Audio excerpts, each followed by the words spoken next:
பலரும் அரபு நாடுகளை வந்து திட்டுகிறார்கள். ஆன்லைன்ல பார்க்கலாம் இல்லைங்களா? சோசியல் மீடியாக்கள்ல. பாலஸ்தீனுக்கு அவங்க உதவ முன் வரல அப்படின்னு சொல்றது, ஜியோனிச கைக்கூலின்னு சொல்றது, என்னென்னமோ சொல்றாங்க, திட்டுறாங்க. ஆனா சரியான முறையில நசீஹத் செய்யணும் என்றால், இப்படி கண்டாமேனிக்கு திட்டுறது வந்து நல்ல ஒரு அதப் இல்ல. நல்ல நற்பண்புகளும், நல்ல ஒழுக்கங்களும் இல்ல. ஷேக் அல்பானி கூட வந்து கிரிட்டிசைஸ் பண்ணியிருக்கிறாங்க. ஆ காஃபிர் நாட்டு படைகளை வந்து அரபு நாட்ல வந்து பாதுகாப்பு கோர்றது வந்து அது சரியில்ல. அவங்கவங்க நாட அவங்க தான் பாதுகாக்கணும் என்பது போல, அவங்க தங்களுடைய நம்ப சோசியல் மீடியால அவங்களுடைய வீடியோக்கள் பார்க்கலாம். சரியான முறையில வந்து அதை எடுத்து சொல்லணும். ஒரு நசீஹத்தா இருக்கணும். கண்டமேனிக்கு திட்டுறது வந்து சரியான ஒரு வழிமுறை அல்ல. இஸ்லாம்ல முஸ்லிம்கள் ஒரே உடம்பு போல. ஒரு உறுப்புக்கு வலி வந்துச்சுன்னா, முழு உடம்பும் பாதிக்கப்படும் என்று ரசூல் ஸல்லல்லாஹு அலைஹி வஸல்லம் சொல்லியிருக்காங்க. ஹதீஸ்ல நம்ம பார்க்கிறோம். ஆனா, இதை நடப்புல செயல்படுத்துவது பல காரணங்களால பலவீனமாகுது இல்லையா? ஏன்னா ஈமானிய பலவீனம். முதலாவது அரபு நாடுகளுக்கு ஈமானிய பலவீனம் இருக்கு. துன்யாவுடைய மோகம் அதிகமாக இருக்கு. பதவிகள், மேலும் ஆதாயங்கள், பணம் எதுவா வேணா இருக்கலாம். அடுத்து உம்மத்துல பிளவு வந்து நெறையாவே காணப்படுது. டிவைடடா இருக்கு. யுனைட்டடா இல்ல. ஒற்றுமை இல்ல. அதிகாரத்த காப்பாத்திக்கணுன்ற பயமே ஒருத்தர் ஒருத்தர் வந்து மௌனமாக இருப்பதற்கு காரணமாக இருக்கு. நபி ஸல்லல்லாஹு அலைஹி வஸல்லம் முன்னாடியே சொன்னாங்க இத. நீங்கள் அதிகமாக இருப்பீங்க. ஆனால் கடலில் உள்ள நுரை போல இருப்பீங்க. பலவீனமாக இருப்பீங்கன்னு சொன்னாங்க. ஹதீஸ்கள நம்ம பார்க்கலாம். மார்க்க ரீதியான காரணங்கள், இது உலக ரீதியான காரணங்கள்னு சொல்லி பார்த்தீங்கன்னா, ஜியோ பொலிட்டிக்கல் ரியாலிட்டி என்னன்னா, பெரிய பெரிய சக்திகளுடைய அழுத்தம். யுனைட்டட் ஸ்டேட்ஸ், இஸ்ரேல் ஆகட்டும், பல அரபு நாடுகள் அமெரிக்காவோடு பாதுகாப்பு ஒப்பந்தம் இருக்கு. பொருளாதார ஆயுத ஒப்பந்தங்கள்ல கட்டுப்பட்டிருக்கிறாங்க. 2வது ஆட்சியை இழந்து விடுமோன்ற பயம். சில ஆட்சியாளர்கள் வந்து நாம் பாலஸ்தீனுக்கு நேரடியா உதவுனா, நம்மை அகற்றி விடுவார்கள் என்ற பயம். இது செல்ஃப் பிரிசர்வேஷன் பாலிடிக்ஸ் சொல்லுவாங்க. 3வது உள்நாட்டு பலவீனம். பொருளாதார பலவீனமா இருக்கட்டும், இல்ல படைத்துறை வந்து முழுமையாக சுயாதீனமா இல்லாம இருக்கும். மக்கள் அழுத்தம் வந்து அரசியல் முடிவுகள், இது எல்லாமே வந்து இதற்கு காரணமாக இருக்கு. அடுத்து அரப் டிவிஷன். அரபு நாடுகள் ஒன்றாக இல்ல. ஒவ்வொரு நாட்டுக்கும் தனி அரசியல் அஜெண்டா இருக்கு. சில நாடுகள் உறவு வச்சிருக்கு. சில அரபு நாடுகள் இஸ்ரேலுடன் டிப்ளோமேட்டிக் டைஸ் வைத்திருக்கிறாங்க. இது அவர்களின் நடவடிக்கையை கட்டுப்படுத்துது. உண்மையான சமநிலையில பார்க்கணும்னா, இப்படி சொல்றது ரொம்ப மோசமானது.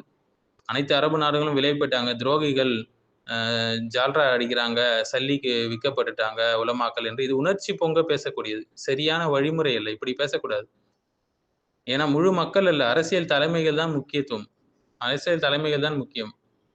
சரியான புரிதல் என்னன்னா, அரசியல் என்பது ஒரு சிக்கலான ஒரு விளையாட்டு என்று சொல்லலாம். மார்க்கம் வந்து அதற்கு உதவி புரியுது. நடைமுறையில பல கட்டுப்பாடுகள் இருக்கு. 3 முக்கிய காலங்கள். ஈமானிய பலவீனம், அரசியல் பயம் மற்றும் சுயநலங்கள் இருக்கு. உலக சக்திகளோட அழுத்தம் இருக்கு. நம்மால ஆன வரை துவாக்கள் நம்ம செய்யணும். உண்மையை புரிந்து பேச வேண்டும். எமோஷனலா மத்தவங்கள ப்ளேம் பண்ணக்கூடாது. உதவி செய்யக்கூடிய வழிகள்ல உதவி செய்யணும். அது சதக்காக்களா இருக்கட்டும், அவேர்னஸா இருக்கட்டும், கல்வியை கற்றுக் குடுப்பது, பரப்புறதா இருக்கட்டும். உம்மத்துடைய ஒற்றுமைக்கு வந்து முயற்சி செய்யணும். சிலர் என்ன சொல்றாங்க, அரபு நாடுகள் அமெரிக்காவுக்கு ராணுவ தளங்களை வழங்கி இருக்குது அப்படின்னு சொல்றாங்க. எல்லாமே தூர நோக்கத்தோட நம்ம பேசணுங்க. எடுத்தாம் போக்குல, குருட்டாம் போக்குல நம்ம பேசக்கூடாது. இன்று பல முஸ்லிம்களுக்கு ஈரான் பிரச்சனை மட்டும் தான் கண்ல தெரியுது. அதற்கு முன் நடந்த வரலாறுகள் எல்லாத்தையும் மறந்துட்டாங்க. சமூக ஊடகங்கள்ல நாம் எல்லாம் அறிவாளிகள் என்று ஈரானை என்ன செஞ்சாங்க? ஆதரிச்சு பேச ஆரம்பிச்சுட்டாங்க. 2020க்கு முன்னாடி சிரியா மீது ஷியா எவ்வளவு மோசமான கொடூரங்களை கட்டவிழ்த்து விட்டாங்க. குறிப்பாக ஈரான் மற்றும் அதனுடைய கூட்டாளிகள் பார்த்தீங்கன்னா, தாக்குதல் நடத்திய போது அதே மக்கள் ஈரானை கடுமையாக விமர்சிச்சாங்க. யாரெல்லாம் இன்னைக்கு தூக்கி வச்சு பேசுறாங்களோ. ஆனா என்ன செய்யறது? ஞாபக மறதி அதிகமாயிடுச்சே உம்மத்துல. முஸ்லிம்கள் பல அநியாயங்களை மறந்து விடுறாங்க சீக்கிரமா. ஆனா இஸ்லாத்தை ஹிக்மத்துடன் பாதுகாக்க நினைப்பவர்கள் வரலாற்றை ஒருபோதும் மறக்க மாட்டாங்க. சரியா கைட் பண்ணுவாங்க.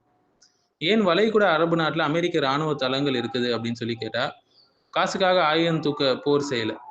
மாறாக இதனுடைய வரலாற்று பின்னணியை நம்ம விரிவாக தெரிஞ்சுக்கணும். ஒவ்வொரு சம்பவத்தையும் தனித்தனியாக அதனுடைய சூழ்நிலைகள் என்ன, காரணங்கள் என்ன, விளைவுகள் என்ன, இது இந்த 3த்தையும் இணைத்து பார்க்கணும். முதல்ல 1979ல உலக முஸ்லிம் அரசியல்ல ஒரு பெரிய திருப்புமுனை இருந்தது. அந்த ஆண்டுல நடந்த ஈரானிய புரட்சியின் மூலியமாக ஷா ஆட்சி குலைஞ்சிருச்சு. அந்த ஆயத்துல்லா கொமேனின்னு சொல்லப்படக்கூடிய ஒரு தலைமையில ஒரு இஸ்லாமிய குடியரசு நிறுவப்பட்டது. இந்த புரட்சி வந்து ஒரு நாட்டின் ஆட்சியை மட்டும் மாத்தல. மாறாக முழு மத்திய கிழக்கு பிராந்தியத்துடைய அரசியல் சமநிலையே மாற்றுச்சு.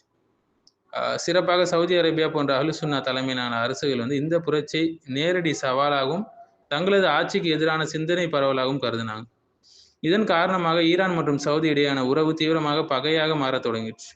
ஸோ 1979 வந்து மக்கால ஹரம் ஷெரீஃப்ல ஒரு பெரிய முற்றுகை நடந்தது இல்லைங்களா? ஜுஹைமான் அல் உத்தைபி தலைமையில ஒரு ஆயுத குழு வந்து மசூதியை கைப்பற்றி பல நாட்கள் கட்டுப்பாட்டில் வச்சிருந்தாங்க.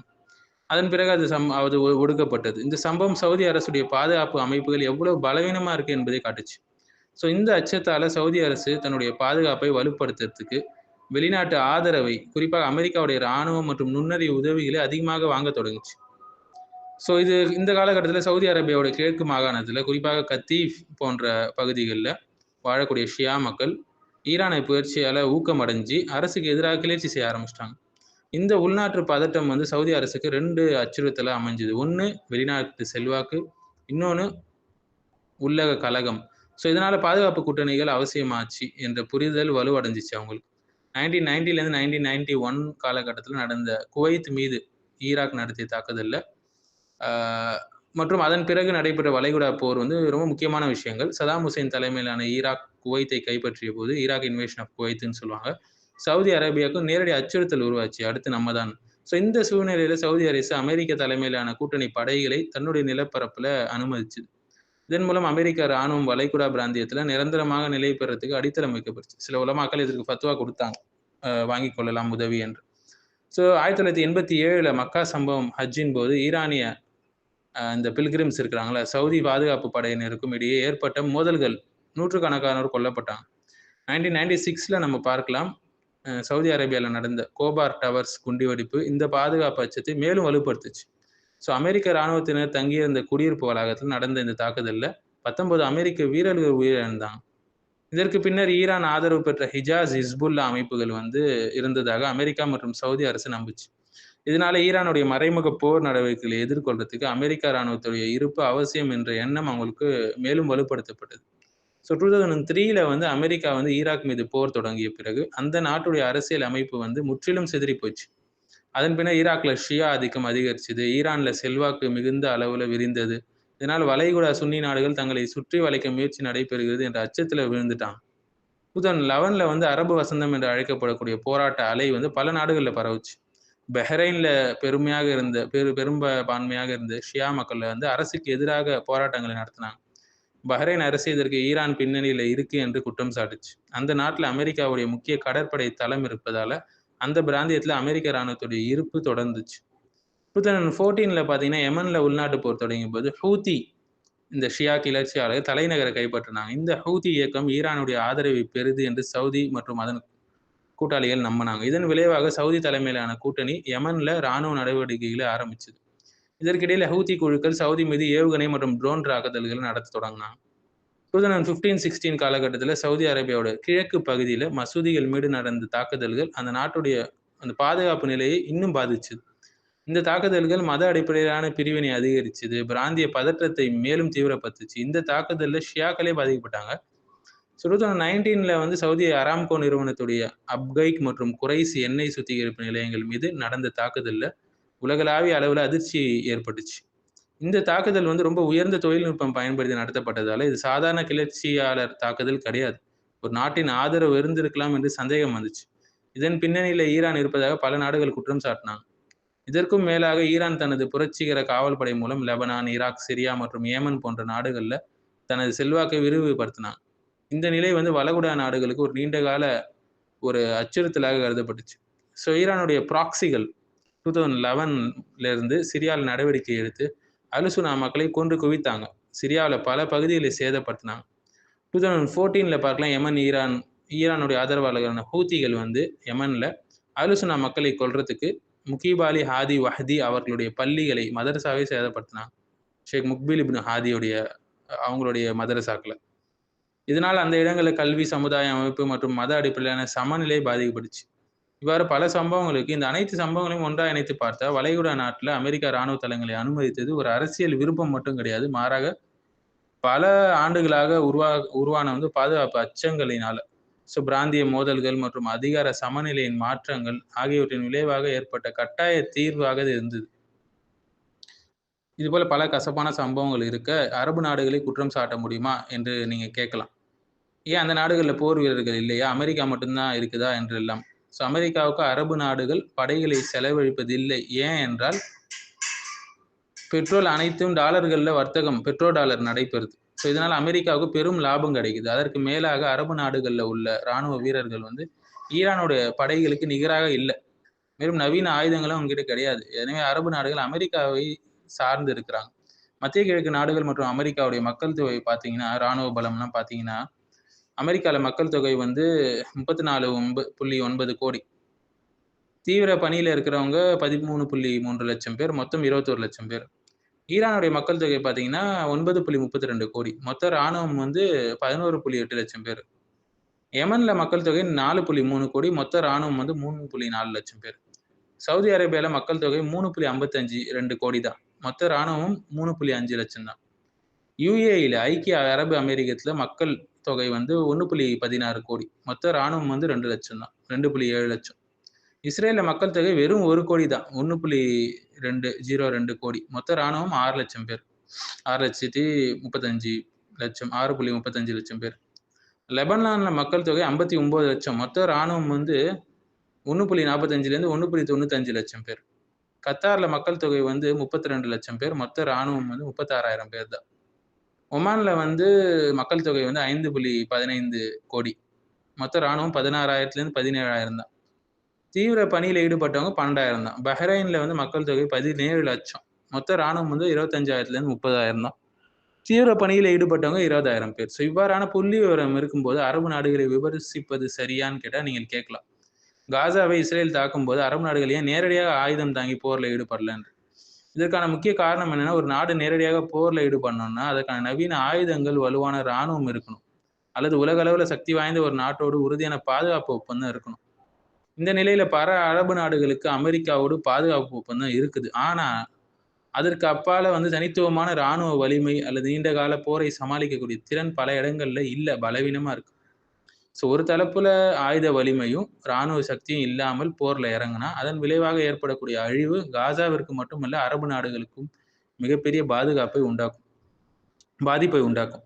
ஸோ காரணம், இந்த மோதல் நேரடியாக இஸ்ரேலை மட்டுமல்லாமல் அதன் பின்னணியில் உள்ள அமெரிக்காவுடனான மோதலாக அது இன்னும் சிவியரா மாறும்.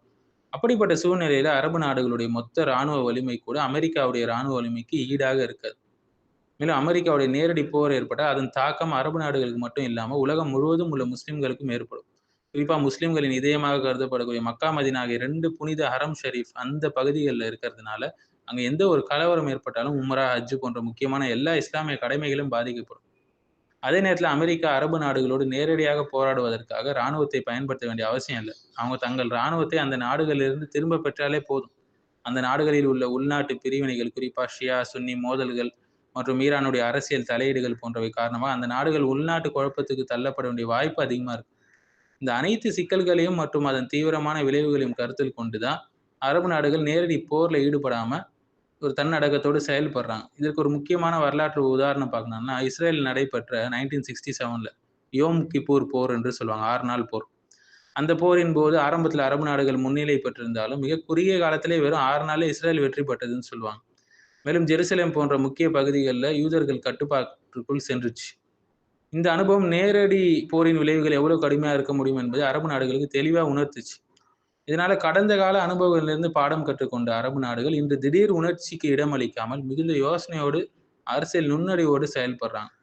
ஸோ அதே நேரத்தில் அரபு நாடுகள் பாலஸ்தீனத்தையும் கசாவையும் முற்றிலும் கைவிட்டுருச்சு என்று சொல்ல முடியாது. அவங்க பல்வேறு மனிதாபமான உதவிகள், நிதி உதவி, மருத்துவ உதவிகள் எல்லாம் தொடர்ந்து செஞ்சுட்டு தான் இருக்கிறாங்க.